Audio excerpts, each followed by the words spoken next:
Muy buenas. Hoy vamos a meternos de lleno en las ideas del libro El arte del saber ligero, para entender la increíble historia que hay detrás del exceso de información.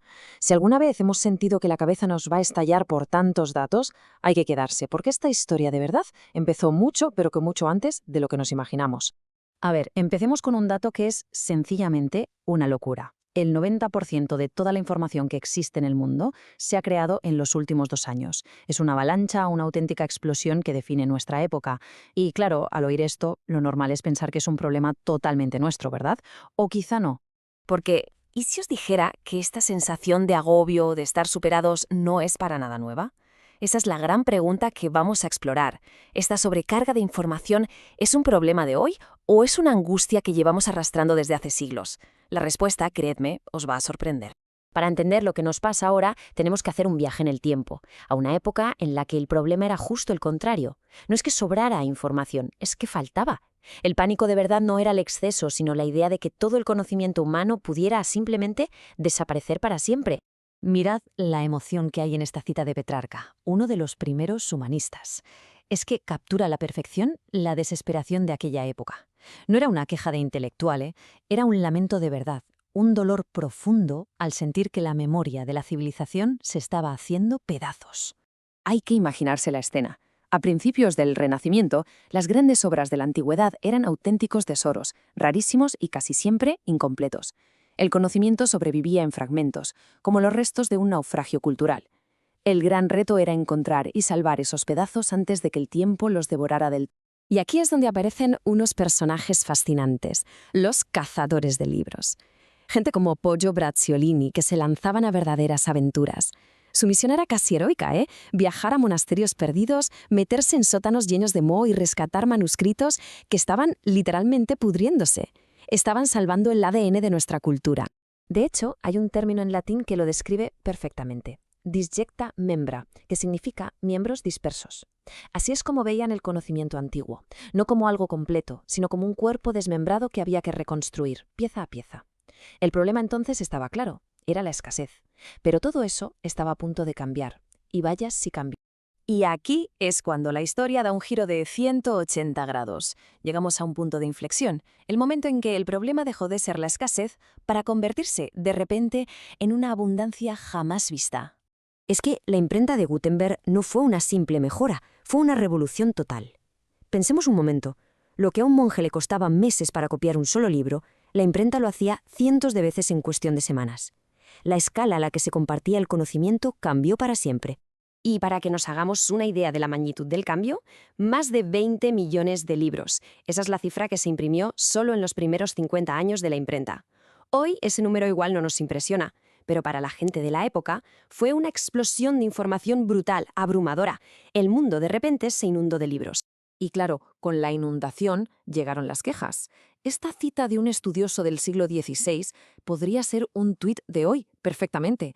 Ya en esa época sentían que los libros los estaban invadiendo por todas partes. Esa sensación de estar saturado, de que es imposible leerlo todo. No la inventamos nosotros. Entonces, ¿qué hizo la gente para enfrentarse a esta nueva realidad? Bueno, pues desarrollaron unas soluciones de lo más ingeniosas y la verdad sorprendentes para no ahogarse en este nuevo mar de información. Vamos a verlas. El desafío cambió por completo. El juego ya no consistía en encontrar un manuscrito perdido, sino en aprender a moverse por una biblioteca que, de la noche a la mañana, se había vuelto gigantesca. La nueva habilidad clave era saber cómo gestionar todo ese conocimiento. Y para lograrlo, recuperaron una técnica antigua, el ars exterpendi, o el arte de extraer. La idea era muy sencilla, leer de forma selectiva, apuntando solo lo más importante. Una idea simple, pero increíblemente potente.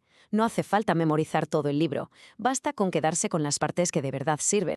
Y para organizar todas esas notas usaban un sistema llamado tópica. Básicamente, clasificaban las ideas por temas, como amistad, justicia o guerra. Y aquí viene lo genial de todo esto. Funcionaba exactamente como los hashtags que usamos hoy en día. Si alguien quería encontrar todo lo que había leído sobre justicia, solo tenía que buscar esa etiqueta en sus apuntes. Y algunos de los mayores pensadores de la historia llevaron esto al siguiente nivel. Gente como Pascal, Voltaire, Montesquieu, ellos no se limitaban a tomar notas, es que cortaban los libros. Sí, literalmente, con tijeras. Recortaban los fragmentos que les interesaban para poder organizarlos a su manera. No era vandalismo, era su método de trabajo, una estrategia intelectual en toda regla. Y aquí viene lo más increíble. Al cortar estos fragmentos y pegarlos en fichas que podían ordenar y reordenar, inventaron algo revolucionario. El fichero, o sea, la abuela de nuestras bases de datos digitales. Es alucinante pensarlo. La lógica que hay detrás de cómo organizamos la información hoy nació de unas tijeras y un bote de pegamento. Y todo este viaje por la historia nos trae de vuelta al presente, porque la gran pregunta, claro, es, ¿qué podemos aprender de estos lectores con tijeras para sobrevivir a nuestra propia avalancha de información? La idea principal es esta. Las herramientas han cambiado, pero el problema de fondo es el mismo. Las tijeras y el pegamento de entonces son el copiar y pegar y los algoritmos de ahora.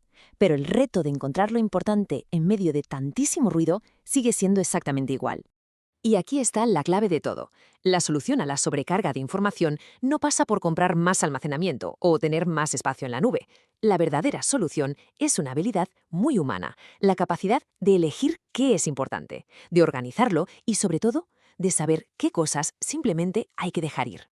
Y a esto es a lo que el autor llama el arte del saber ligero. No se trata de ser un almacén que acumula datos sin parar.